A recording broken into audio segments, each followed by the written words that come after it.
Yesus ditemukan di Bait Allah.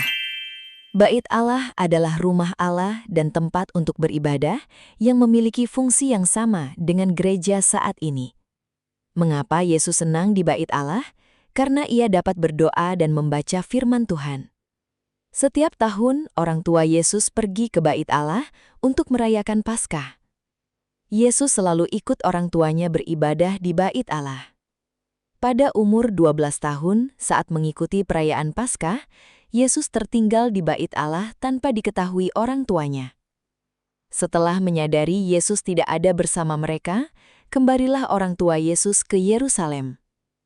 Selama 3 hari lamanya mencari Yesus, mereka menemukan Yesus sedang bertanya jawab dengan para alim ulama. Setelah menemukan Yesus, maka Yesus dan orang tuanya kembali pulang ke Nazaret. Yesus berada di Bait Allah untuk berdoa dan belajar tentang agama. Seperti Yesus yang berada di Bait Allah, kita pergi ke gereja untuk berdoa, membaca Alkitab, dan memuji Tuhan. Kita dapat bertemu dan merasakan kasih Allah melalui perayaan Ekaristi di gereja setiap minggu. Tuhan selalu senang pada anak-anak yang mau pergi ke gereja, dan Ia pun akan selalu memberi berkat dan perlindungan pada kita yang rajin beribadah dan melayani. Beriman berarti mau percaya pada Tuhan, taat pada perintahnya. Sikap taat dapat dilatih sejak kecil, baik di rumah maupun di sekolah, dengan cara selalu mendengarkan dan melaksanakan perintah dari orang tua di rumah ataupun guru di sekolah. Orang tua adalah wakil Tuhan di dunia saat kita di rumah. Guru adalah wakil Tuhan di dunia saat kita di sekolah. Saat kita taat melakukan perintah orang tua dan guru, berarti kita taat pada perintah Tuhan. Membiasakan diri untuk taat pada nasihat-nasihat orang tua dan guru, berarti kita taat pada perintah Tuhan.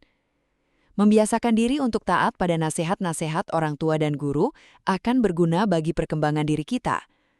Ketaatan dalam melaksanakan perintah Tuhan akan membawa keselamatan dan kebaikan pada kita. Teladan dalam ketaatan pada perintah Tuhan adalah Bunda Maria.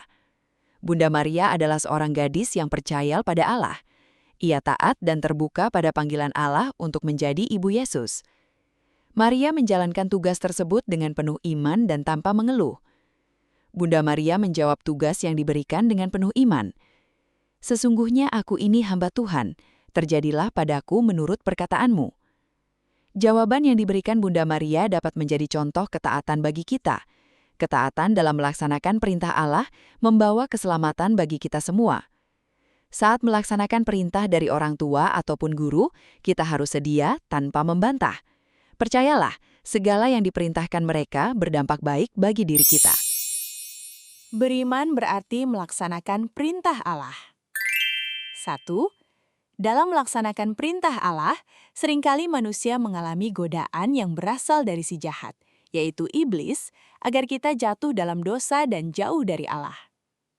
2. Yesus pernah digoda atau dicobai oleh iblis. Iblis mencari waktu menggoda Yesus, yaitu pada saat merasa lapar dan lemah karena berpuasa selama 40 hari. 3. Yesus digoda dengan 3 macam godaan. A. Godaan pertama adalah mengubah batu menjadi roti. B. Godaan kedua adalah menjatuhkan diri dari bubungan Bait Allah agar para malaikat datang menolong, dan Yesus berhasil melawan godaan tersebut. C.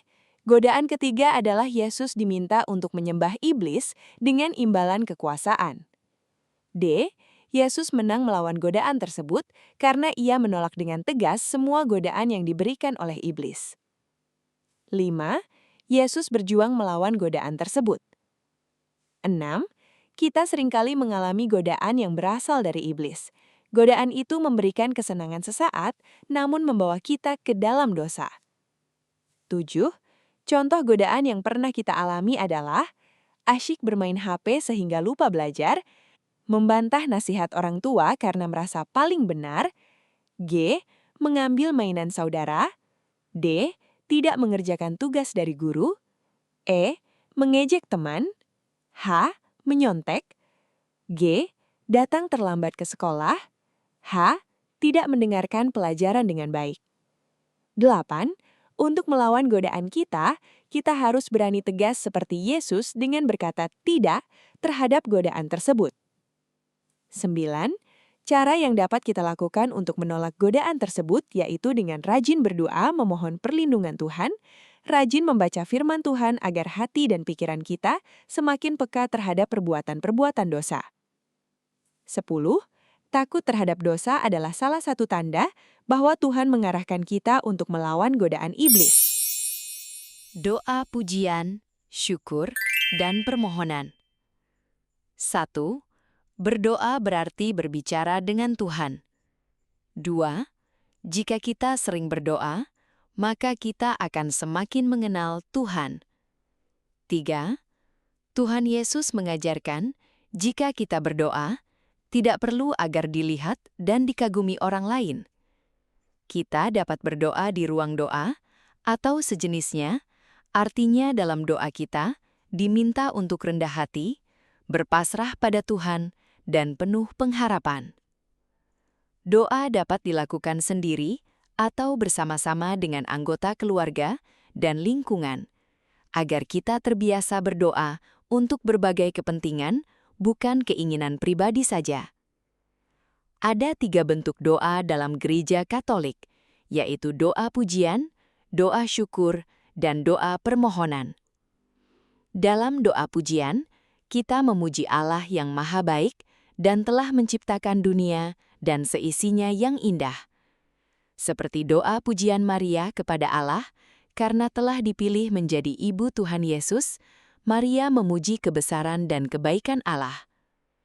Dengan berdoa, kita mengucapkan terima kasih kepada Tuhan atas keselamatan, rejeki, dan berkat yang diberikan kepada kita. Doa syukur biasanya kita doakan saat kita mengalami sukacita.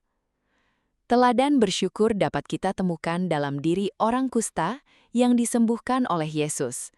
Karena setelah sembuh, ia kembali pada Yesus untuk berterima kasih, dan Yesus memuji sikap orang tersebut. Melalui doa permohonan, kita dapat menyampaikan permohonan akan kebutuhan-kebutuhan kepada Tuhan. Doa permohonan diungkapkan dengan penuh iman dan harapan bahwa doa tersebut akan dikabulkan Tuhan. Berdoalah setiap hari agar semakin dekat dan akrab dengan Tuhan. Ia senang mendengarkan doa orang yang rendah hati.